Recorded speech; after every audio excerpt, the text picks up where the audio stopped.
Hello, everybody, and welcome to episode 2 Starlight Beacon. What's up? Doing What's up? It's Coop here, JBM, once again. We're back live doing an episode 2 of The Mandalorian in our recap series for that show. JBM, how you doing today, sir? Holding up, holding up. It's Been a holding up. long work day, but it's all good. Long work day, yes.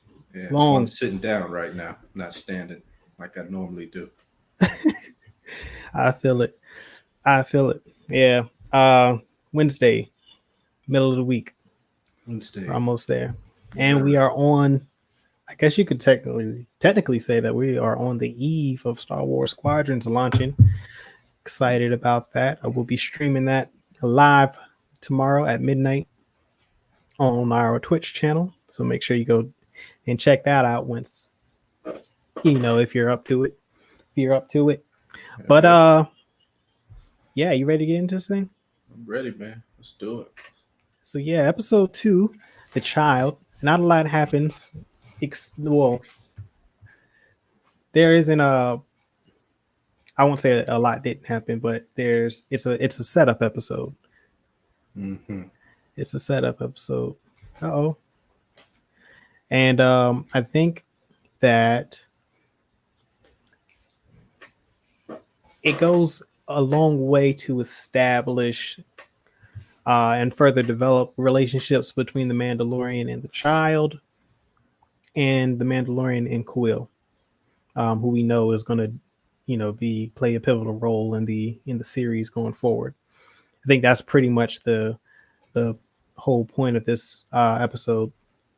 Yeah. What do you think? Yeah, I think so too. I think this episode was to go into Quill's world and establish that relationship between him and the Mandalorian. Yeah, I also think does a good job of establishing the Mandalorian's fighting prowess, combat skills, and his armament for sure. We see a lot of different combat, and he's definitely a gunsmith. He is nice with those weapons. Yeah. Any weapon, pistol, long rifle, whatever it is, knife. Cowboy. It's a true cowboy. Space cowboy. Space western. OG Coop, what's going on? What's up? So yeah, sorry. So let's get at the start of it. We get the child and Mandalorian going through the cave, valley. Yeah, valley. It looks like I think they're below where they navigated the blurgs, like, because remember Quill in the first episode is like, oh, you gotta have a blurg mount to traverse the land. I think they're in between the crevices. Yeah, I think they're down in the canyons. Yeah, on the way back. And he's got the child in the pod, and it's hovering, levitating, following close behind him. Mm-hmm. And then he's ambushed by a group of Trandoshan warriors. Trandoshan. Now who's Trandoshan? What are the Trandoshan warriors? So the lore Rona. the lore is the Trandoshans are a lizard-like species native to Trandosha, and they have a long history of on and off battles between them and the Wookiees. They're the Wookiees' adversary. It goes back thousands of years. This rivalry between the Trandoshans and the Wookiees. It's something that was established in the old EU, and it's something that Dave Filoni has continued through the Clone Wars and this show as well. It's kind of like they became a rivalry. That's like lizard folks and Wookiee folks. Like that's It's Godzilla versus King Kong. It is. That's what it is. That's kind of sort of like I don't know if that's I don't know if that's officially the inspiration behind it, but that's what I think about every time I see that. Yeah, it makes sense. Reptilian and primate. Yeah, reptile versus primate. And I believe in the Knights of the Old Republic video game, they explore that a little bit. I think in the Shadowlands, I think there are some Trandoshan warriors down in the Shadowlands when you're on Kashyyyk. I don't remember. I don't know. I can't remember. It might not be. I might be crossing some some other things, but it's been long established in the lore that Trandoshans and the Wookiees don't see eye to eye. Mm-hmm. But yeah, so that's and the height wise, size, fighting and all of that, they're about the equal to the Wookiees. Okay. In the Old Republic video game, the MMO on PC, there is, if you play the Jedi Counselor class, you get a Trandoshan companion, and they talk about, but he talks a lot about the scorekeeper, their goddess, like they're a hunter species, like they have a huntress goddess that keeps score of their the prey that they hunt, and then they, the higher their score is, the more favor they earn with the scorekeeper, and when they pass, then that earns them favor in the afterlife. It's really cool, and that is also canon within the new lore with the Trandoshans. So that's some backstory behind the Trandoshans. Okay. But yeah, they put up quite a fight. They ambush him, but he gets the best of them. What do you think about that fight sequence? And they were very martial. They were going after the child, trying to kill the baby. Yeah. I think they're bounty hunters. I think that is alluded to in the next episode, in episode 3. That's kind of what they're there for. That's why they are tracking the child. I think there's a lot of, and as we learned in the first episode, like the Mandalorian isn't the only one going after the child. Like there are others who are also hunting the child as well. Yeah, almost like the whole guild. Child. So yeah, he gets rid of the threat, and then they make it to Quill's location, right? Nope. Actually, they get to the ship, and there are a group of Jawas dismantling the ship. And then we get a scene to show off that pulse rifle, that OP pulse rifle that the Mandalorian has. That thing is freaking crazy overpowered. Yeah. No one knows. Who are the parents of the child? No one knows who the parents are. That hasn't been established. We don't know much about this species. Like it's never been established at all ever in the lore that this species of Yoda's. George Lucas kept their planet and home world a secret. He never established what that was because one,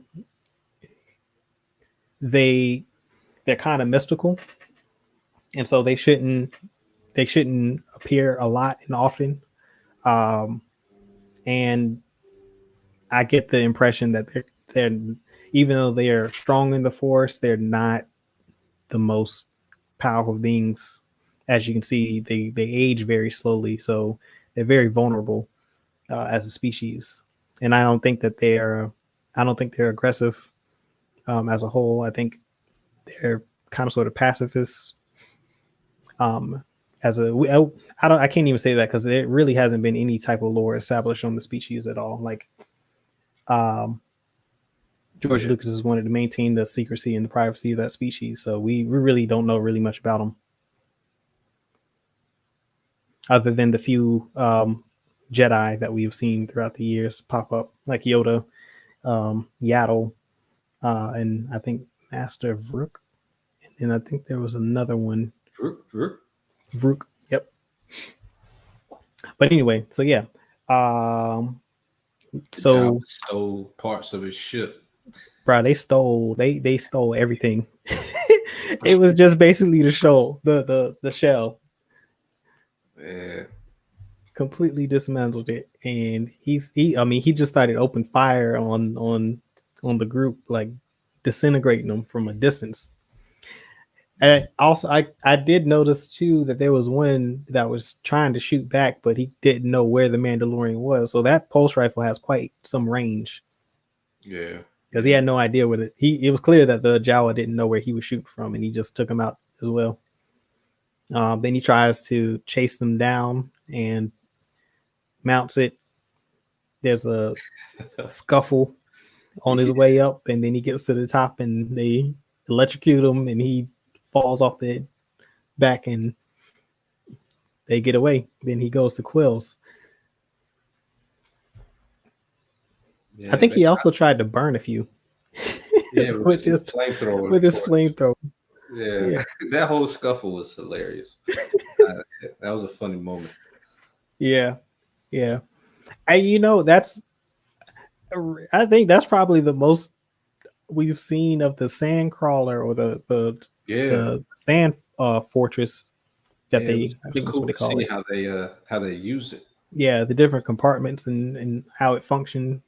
It's Yeah. really it is like a solid fortress. It's very defensible for sure. Mm-hmm. Um, yeah, I thought that was cool. It was entertaining. It was hilarious. Um, oh yeah. But no, so before they get to Quills, I think there's another interesting moment. I think when they're on their way, the Mandalorian and the child, they stop and make camp, and the Mandalorian is patching his wounds from the Trandoshan fight and probably from the Jaws as well. And the child gets out of the carriage or the cage, or not the cage, but Pod thing. the pod, the hover stroller, Stroller. and he hops out and he walks over to the Mandalorian and he reaches out with his hand. And like I remember seeing that the first time and I was like, oh, he's about to use Force Heal. And then the Mandalorian stops him and puts him back in the Pod. in the pod. What about you? Like, what were your first thoughts when you saw that scene? Do you remember? Yeah, the same thing. I was like, oh, he's gonna heal him with the force. Yep. Because we've seen it so many times in video games and we never seen it in the we hadn't because the Rise of Skywalker hadn't come out yet. But we hadn't seen Force healing in live action really. So that would have been I was kind of excited. I remember first time I saw that, I was kind of excited. I'm like, bro, are they really about to introduce Force healing into live action, into the main canon, into the main vein of canon? Because that'd be kind of cool. I always like that that ability. It made sense to me that the Jedi would have a Force healing, and then of course the Sith counter is the Force drain or Force siphon. Yeah. It's a good force ability to have for a Jedi, or for just a light side user.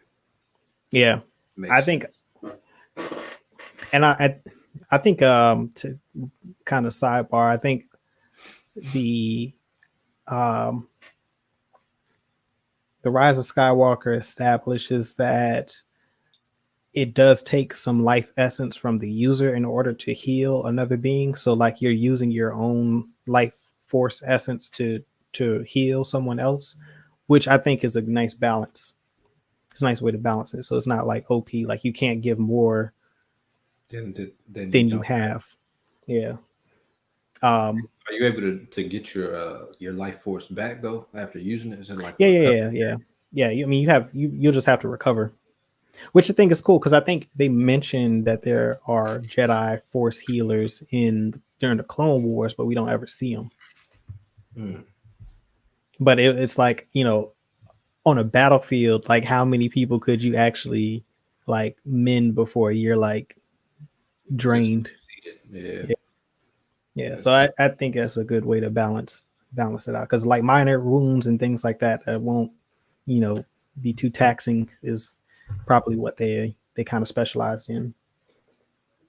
But anyway, back on topic. So we then make it to Quill and they have a conversation. Uncle Quill. That's a fun. I think that's a good analogy. He's the uncle in the series. He's very much in that uncle role. And he convinces the Mandalorian to go and barter for the parts back from the ship with the Jawas. And he's resistant. That old ancient alien monster. What's the name of that thing? The Ugnaught. Yeah, that's a You talking about Quill, right? yeah, yeah, Yeah, yeah. yeah, yeah. He's an Ugnaught. No, no, not Quill. The actual monster he has to fight when he Oh, yeah, yeah, yeah. The Mudhorn. the Mudhorn. The Okay, Mudhorn. and that's the emblem, his emblem, right? That's what that will be his signet. Signet. Yeah, yeah. So it's like that's kind of like that's the Mandalorian trial. Like you go fight a creature, a beast that is formidable in Mm. single combat. You defeat it, and then that becomes your signet. So it's a rite of passage. Pretty cool lore there. That's always been part of the Mandalorian culture and tradition. So that to me is also a good. I'm glad that they brought that back into it as well. No need to reinvent the wheel. Yeah, it's a cool feature. I wonder what all the different signets are for Mandalores, Mandalorians. Yeah. So the Mandalore, I have to double check. I'm not sure if it's House Vizsla or if it's just anyone with the title of Mandalore, but they do get their signet becomes the the mythosaur skull. Oh, okay. So that's hopefully I have to double check, but I think I just know that they usually don that on their armor, whoever the Mandalore is. And I think at one point in the Old Republic, Mandalore the Great had everyone don that on their armor, the mythosaur. Um, but yeah, so the different houses and clans have their own signets and whatnot. But um, so yeah, so they start bartering. They don't come to. I think the Mandalorian tries to roast a few of them in the process. He fires his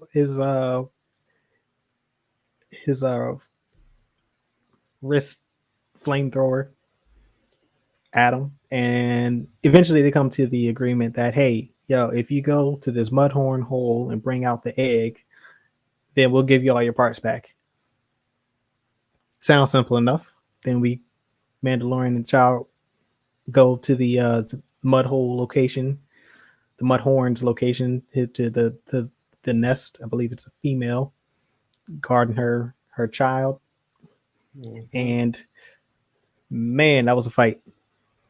Yeah, he got drugged. He yes, yeah, he nearly lost his life during that fight. Yeah, he owes that signet to the child. He certainly does. And one thing we do get is the an idea of how resilient the armor is because he takes some pretty nasty direct shots from that mudhorn. And armor, I mean, the armor does give, but it I was surprised at how well it held up. I mean, when he hit I think it knocked him out of the hole and then like smashed him on the ground, like headbutt him while he was laying on the ground, and the armors um pretty much held. And then I think I want to say it bucked him, and I think that's when the chest piece broke. I Yep. want to say he tries to also, I think no, it it pins him to the ground, and then he uses his flamethrower on the side of his face to get it off of him, and then I don't know why he uses the grappling hook to and then he ends up getting tossed around. Um, He thought he was gonna wrangle that thing. yeah, yeah, he thought he was a cowboy for real. Oh man, and then Like my ancestors. so he gets tossed to the ground, and um, at this point, I think he's out of his gun is gone. I don't. He didn't take his pistol, his blaster. I think he took the rifle. That's That got gets knocked tossed out. Yeah, it gets knocked out. It's out of commission. Then he goes to no. Then the Mudhorn charges at the child, and then he uses something. He types in something on his wrist and takes control of the pod and gets it out the way. right in the nick of time, and then I think the Mudhorn slams into the wall, then turns around, and then we get the scene with him in sort of like this last stand pose. He pulls out his vibro blade, and the Mudhorn is preparing to charge. And as it's charging, we see the child reach out with his hand and lifts the Mudhorn off the ground using the Force. And then we have that moment. The Mandalorian looks at him and it's like trying to figure out what is going on. And then he sees that it's the child somehow doing this. Then the child passes out, and the Mudhorn falls to the ground, and he stabs him in the side of the neck, killing the Mudhorn. Instantaneously. Instant kill. Yeah, must have hit a vulnerable artery. Yeah, Disney probably can't show blood, so normally if you hit an artery in the neck, the subject would bleed out over time, maybe a couple minutes, and then die. But this Mudhorn died instantly. So, Yeah, I was looking at I looked up the vibro blade too. It can cut through, like, supposedly it can easily cut through metal and bone. I mean, pretty much it's um the Mandalorian, the Beskar can withstand a few glancing blows, but even that is can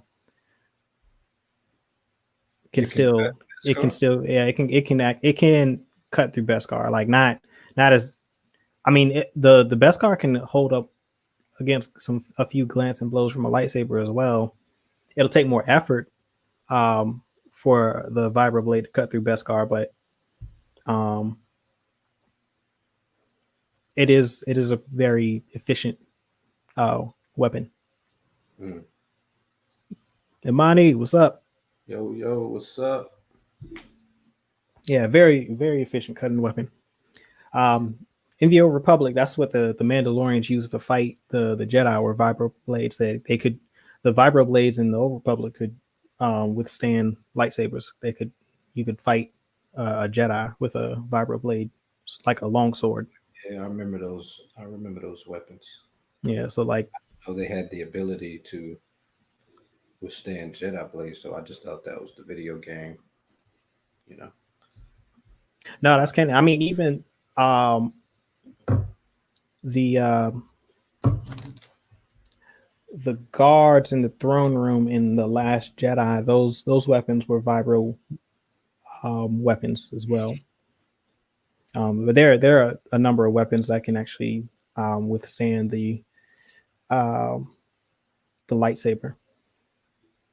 Not many, but there are a few.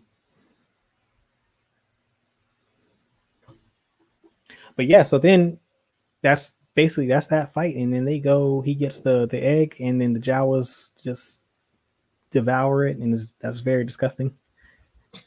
Yeah, That's hands that's like just double dipping. just Mm. coronavirus. For real. Just it was disgusting. All type of stuff. Just Mandalorian shaking his head in disapproval, but they give him his parts back, and then he and Quill rebuild the. I keep wanting to call it the Mantis. Um, The ship. yeah, We can look it up, see what the name of it is. The ship, the Mando ship. Yeah, that was not a fair trade. I guess trades are subjective, huh? I mean, it was for them apparently.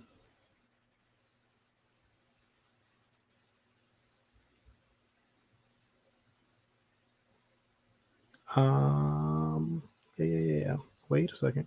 The Razor Crest. I don't know why I was blinking on that. The Razor Quest. Crest. Yes, Crest. the Razor Crest is the That's Mandalorians. the ship model, right? I believe. No, I think that's just the name of his. I'm pretty sure there is a numerical designation.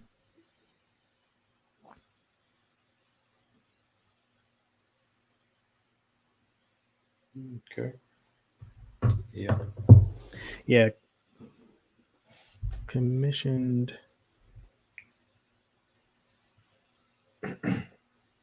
Yeah, commissioned 19 years before the Battle of Yavin. So right before episode 3,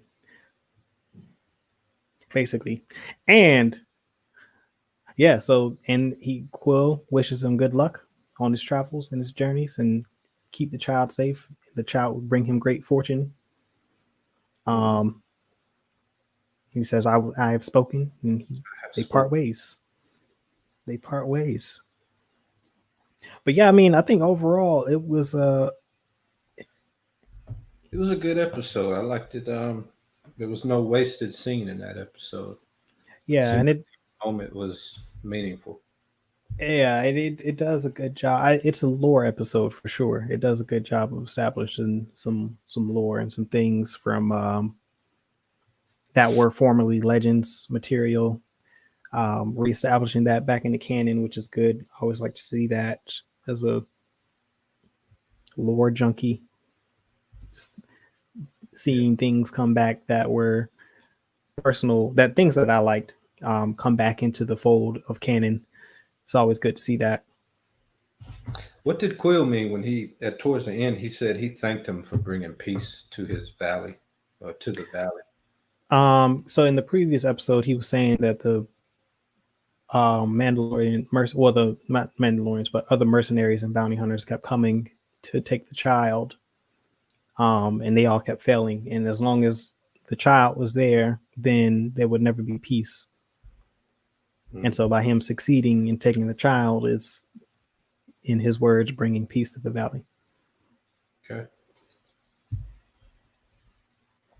Basically, what that means. So yeah, like it was a solid episode, I believe. And for me, episode 3 is one of my favorite episodes in this entire series, which we'll be talking about next week. Can't wait to cover that because Yeah, that's a good. That's an action-packed episode. yeah, a lot of action in that one. A lot of cool stuff. Um, it is kind of, the show is kind of layered. Um, in a way that there are potential for things to unfold, but it doesn't necessarily have to in a certain way. Like they establish things like the um, one, I'd say the mud horn, the um, just the Mandalorians overall, like fighting skill. The vibro blade is also another thing that they kind of establishes somewhat of a very powerful weapon. As we said earlier, like it took down the Mudhorn pretty easily. So as far as its ability, it's however it works, it's pretty devastating if used in the right hands. And that was just a blade. That was like a dagger. That wasn't like a long sword. Yeah, it wasn't a full sword, which I kind of want him to. I hope he can. I mean, I know that he might get the dark saber, but I wouldn't mind him having like just a regular vibroblade like sword from like something from like the Old Republic. Yeah. Bring that back into canon because that would be cool. Because those were kind of like they were. I mean, they were pretty much just long swords that had a vibrating edge, and apparently, like when they vibrate long enough, the edge turns like red hot. Almost like a. For some reason, I remember the vibro blades looking like they were glowing or something. Yeah, in the game, that's what it was trying to establish that the blade was vibrating so fast that the heat and the friction it was generating was causing the blade to Hmm. was superheating the blade. Um, but 2003 video game graphics can only do so much. Let's see, got a question in the comments, waiting for that to pop up. So is the child going along for the ride for a reason? Sounds like she can fend for him herself. That's an interesting question. That's a good question. I think the child has like a superpower that can help it, but it's not really able to fend for itself yet. It could Yeah, take I think enemies coming at it, but it's not going to be able to wield the true power of the force that it has. yeah. Yeah, I don't think that the child is full control, as JBM was just saying, of the force. Like he's gonna need training, or she is gonna need training. Or it. Or it they are going to need training. They're going to need training. Use, I mean, it's a skill. Like it's like any other skill. It takes time to master, um Mm. master the force. Like it takes the Jedi a lifetime to become masters. And then there are the few exceptions, like Anakin and that are exceptionally, and Yoda, and Mace Windu, like that are exceptionally strong in the Force and have a stronger, deeper connection, that are able to learn quickly. Yeah, I think they tried to do this a little bit in the Rise of Skywalker. They showed Rey lose control, um, in that scene with her and Kylo on the ship when they're using the Force to fight over the ship. Like they're trying to she I think she's trying to bring the ship down, and like he's trying, I don't know what the I don't I can't remember. The scene doesn't really make all that much sense to me, but she does lose control and she ends up tapping into her anger and uses force lightning and Mm. blows the ship up. Um which is it's interesting. Um but It's in the DNA. I got force lightning in my DNA. yeah, there's yeah, it, yeah, that's a I won't say that. But yeah, it takes time to learn how to use the force and to use the force properly. Like that's kind of why the Jedi. That's part of the reason why the Jedi would take children as younglings, like before, um, before the purge. They would take them as try to find the Jedi young force sensitive as early as possible and begin their training in the force, because it's a connection, really. Like it is almost the force is like a very Eastern philosophy.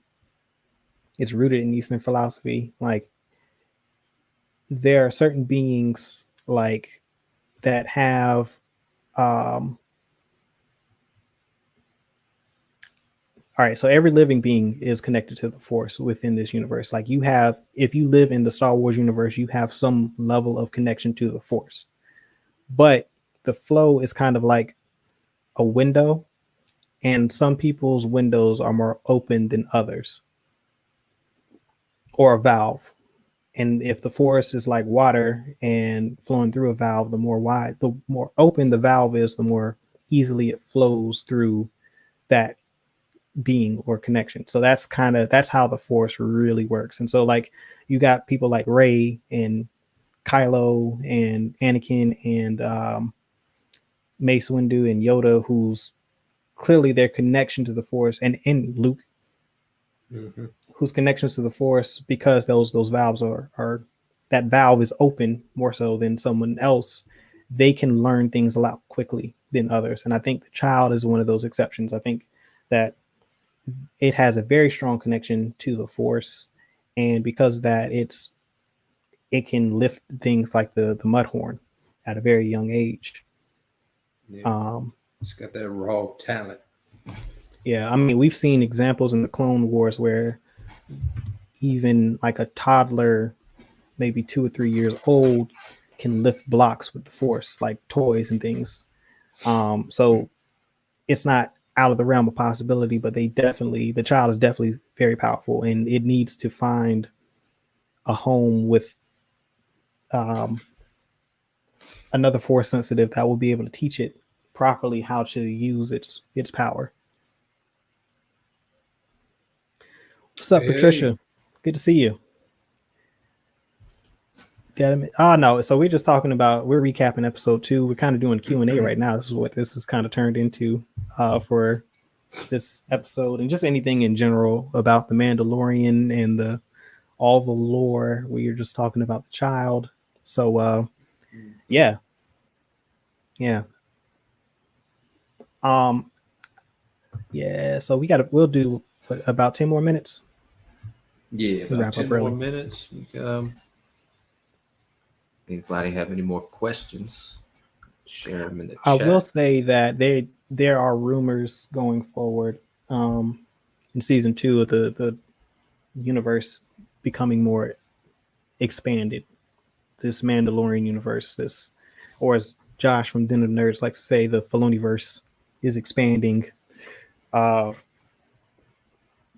which I hope is the case, because one thing I would like to see is the Mandalorian actually go back to Mandalore, the capital, the home world of the Mandalorians. Like, I want to see more Be of the nice to different see. clans and the houses, and like, because the Mandalorians are really like, they're space Spartans. Like,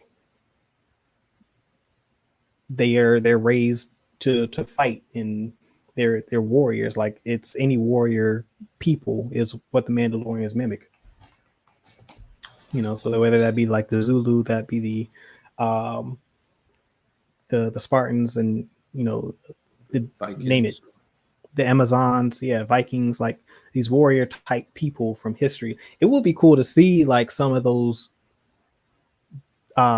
historical warrior cultures reflected in different clans within the Mandalorians.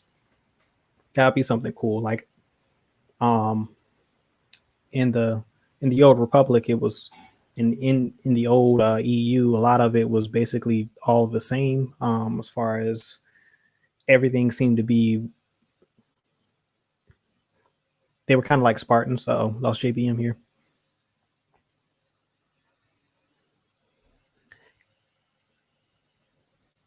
Lost his camera feed.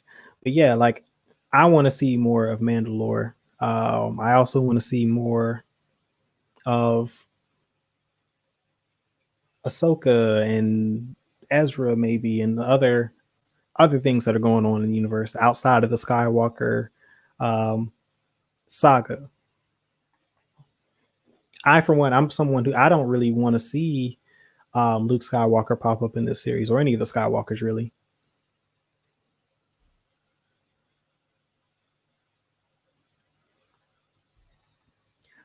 Someone has posed the theory that the Mandalorian refers to the child. That this is the story of how he became a part of the Mandalorian culture. I like that.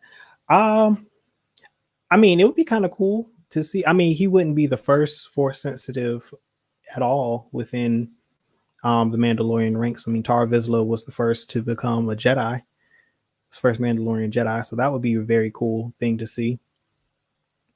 Yep, that would also, to my point, take us. Is there a Mandalorian? Yes. So in the Old Republic, after the Jedi Mandalorian Wars, after they make peace, the first the first Mandalorian inducted into the Jedi Order was Tar Vizsla of House Vizsla. And he's the one who created the Darksaber. He also sat on the council, and he also simultaneously, while being on the council, became leader of Mandalore. So he's a very important cultural figure for Mandalore and for the Mandalorians. Interestingly enough, rumored to be in the series is Sabine Wren, who is of Clan Wren and part of House Vizsla. So she is connected to that legendary family. So I wouldn't be surprised. I mean, if they went that route, I wouldn't hate that either. Like, but it would just take a while. Like, that would be if the child is 50 years now, if they age by the century, I would say that he he would be about 5 years old in human years. So he wouldn't be an adult until like sometime during the sequel trilogy, like 40 years in the future. Well, no, what would that put him? That would put him at what, 90? So he'd be like a 9 year old. So he still wouldn't even be an adult by that time. Hold on, gotta check on GBM. Oh, okay. His his laptop died. He didn't realize that his it wasn't on the charger, but he's back now. Here he is. Hey, hey. So I'm connecting via mobile. Oh, he's on the mobile. Cool. I'm on the Yeah, mobile. so I don't know. Did you hear any of that? But I heard I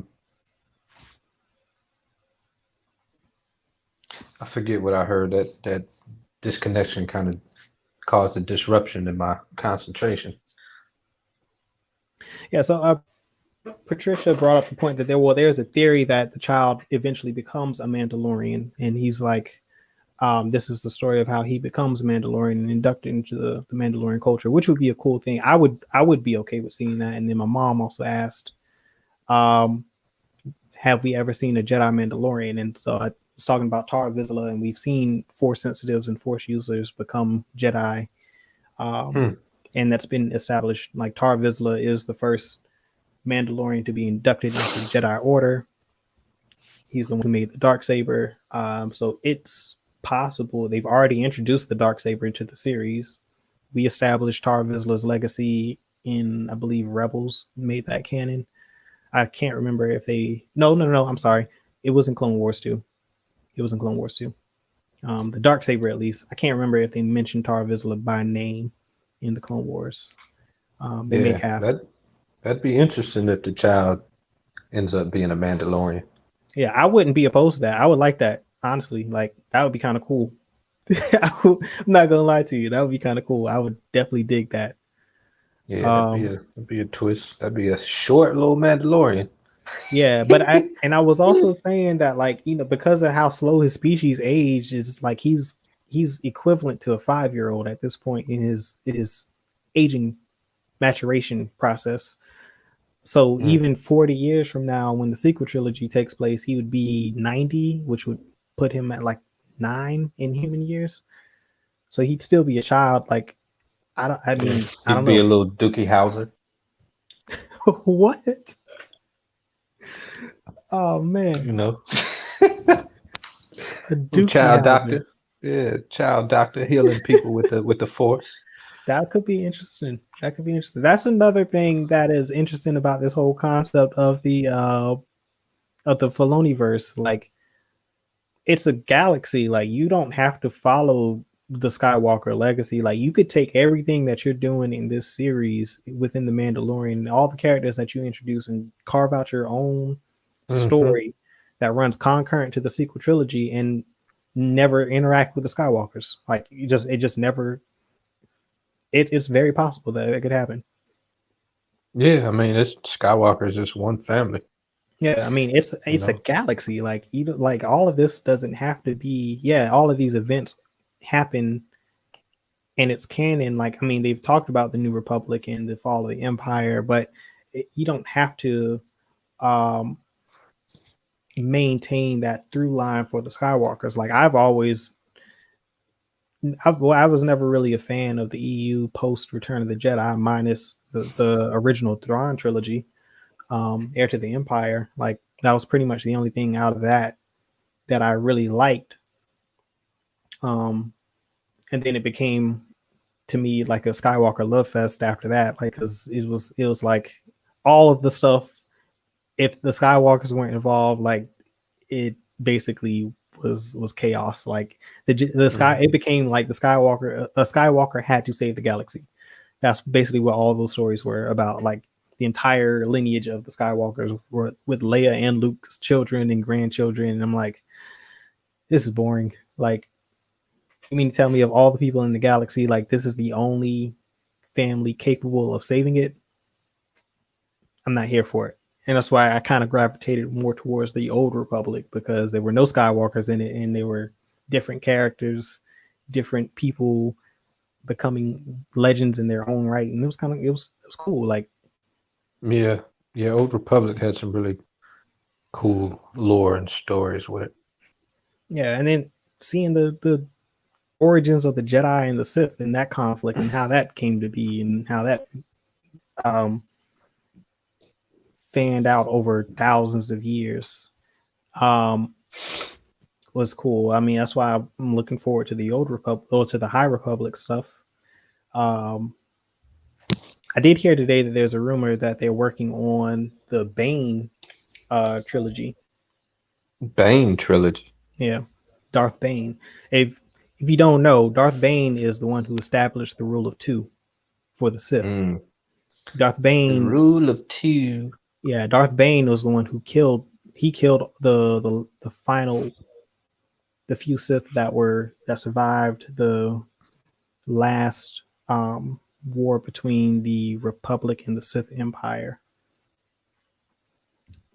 He felt that because of the infighting and the all of the politics of the Sith and how they operated was the weakness, and that Mm. it was unnecessary, that they would continue to fail if they continued to operate in that manner. So he destroyed the remaining Sith, and he took one apprentice and established rule two, which is where you have one that has the power and one that craves it. And when the apprentice became strong enough to beat the master, they would beat the master and take an apprentice for themselves, and that's how the rule two was established. Dang, so he just straight abolished the old way of the Sith. Mm-hmm. He's that dude. Yeah, Darth huge galaxy. Bane. I agree. It's huge. Yeah, I don't dislike the Skywalkers, but it's kind of like, yo, it's a galaxy, man. You know what I'm saying? Like, you mean to tell me that this is the only interesting story that you can tell within this universe? Like, I don't buy it. And I don't really want to see the Old Republic video game become a series. I wouldn't want to see that. Like, I do want to see Revan, but I would rather them do the Mandalorian Wars, because Revan fought in that. We never saw that in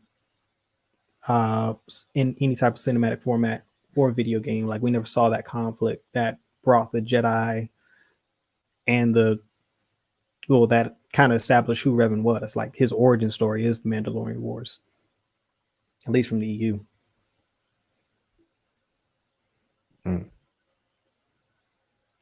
Yeah, Mandalorian Wars would be cool to see. I would personally like to see an Old Republic show.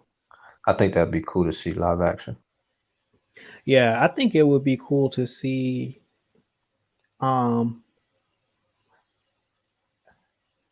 It would definitely be cool to see. Like, I think so. In the Clone Wars, they introduced the Zygerian Empire. Who are they? And I would like to see it there, because they're an ancient enemy of the Jedi, apparently, based on that show. Like, I would like to see them like be the powerhouse in the galaxy, and then the Jedi and the fledgling Republic overthrow them. That would be a cool story to see. And That'd then be cool. within that, you get the first Jedi schism between the dark, or the eventual people who would become the Sith. I would also hope that they would bring in the species, the Sith species, because the Sith were a species before they became synonymous with the dark side Force users. Oh, yeah, that'd be nice to see too. Yeah, they were like dark side alchemist. The Sith were, but they were very tribal, and the dark Jedi overthrew their leadership and then integrated into their culture. Like, they basically, like, it's a weird, I don't know, it's weird how, I don't know how it happened. I think just over time, the Jedi, the dark Jedi and the Sith species became one species, and then that's how we got the Sith established. That was in EU. I would like to see them do something similar. I would also be cool with them introducing new Force users, new types of people and practitioners of the Force, both dark and light, but just not only Jedi and Sith, but like establish some other Force users. Yeah, or even the gray, what do you call them? Gray users? Yeah, the Gray Jedi. Lucas hates Yeah, that. Lucas hates it. Yeah, Lucas always hated Jedi. The gray. He doesn't hate a gray user of the Force, but he was like, don't call them Jedi because that's not what they are. Mm, that makes He's sense. like, if you're a Jedi, you follow the light, and that's it. Like point blank, period. Which is I can see that. Yeah, that He's makes like, sense. yeah. If someone wants to be like a balanced, Force user that uses both dark and light, that's cool, but don't call them Jedi. What shall we call them? Man, make up some name, bro. What'd you call them? The Granites. Oh my god! All right. Oh man. Oh god, not the Granites. Alrighty. Well, we can. On that note, we can end this show. Oh man, we can end this show. Oh, before I go, I do want to say, have you started reading Thrawn? I read so I'm doing a getaway trip next week where I'll be away from all electronics and internet. So I'm saving Thrawn for that trip. But I read the opening. I read the introduction to where he's I guess the grand jury or whatnot casting him out, and so he's in exile. Mm-hmm. Yeah, so that's where I'm at. Yeah, that's a great story. I like it so far. That's Yeah, a great. Yeah. I like his so he's narrating it. Yes. Yeah. This And is his. yeah, I like his tone. Yeah. I mean it. Yeah. If you like the intro, man, you won't be disappointed with the rest of that story because it is a great story. And it does run concurrent to Rebels near the end. But there's no spoilers for that.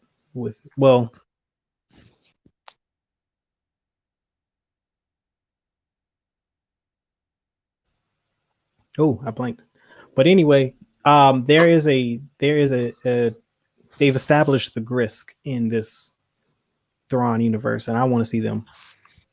I've been lobbying for it, and on the anytime the Den of Nerds talks about the Star Wars universe on the morning streams, I drop into the Grisk because I'm like, yeah, I want to see that.